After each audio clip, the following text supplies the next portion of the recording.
സ്വാമി ശരണമയ്യപ്പ.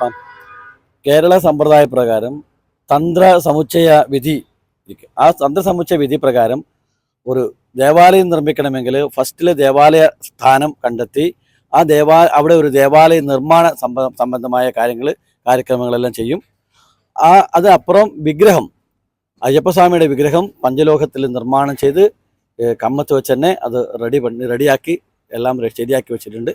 அந்த വിഗ്രഹം എടുത്ത് തന്ത്രിക്കാരിൽ ആചാരഭരണം ചെയ്ത് അവരുടെ ഏൽപ്പിച്ചു കൊടുക്കും. അവർക്ക്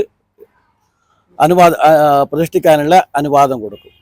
അതുമാതിരി ശ്രീകോവിലുണ്ടാക്കി ആ ശ്രീകോവിലേക്ക് തന്ത്രികൾക്ക് വിട്ടുകൊടുക്കും.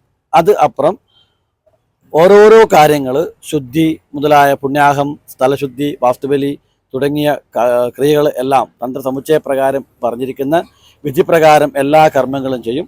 ആ ദിവസം തന്നെ ഈ നവധാന്യങ്ങൾ മുളയിട്ട് ആ 5 ദിവസം കൊണ്ട് 6 ദിവസം കൊണ്ടോ അത് മുള വരുന്ന ദിവസത്തേക്ക് കണക്കാക്കി എല്ലാ ക്രിയകളും ഓരോ ദേവനും വ്യത്യസ്തമായിട്ടുള്ള കാര്യക്രമങ്ങളുണ്ട്, ഓരോരോ പൂജാവിഷയങ്ങളുണ്ട്.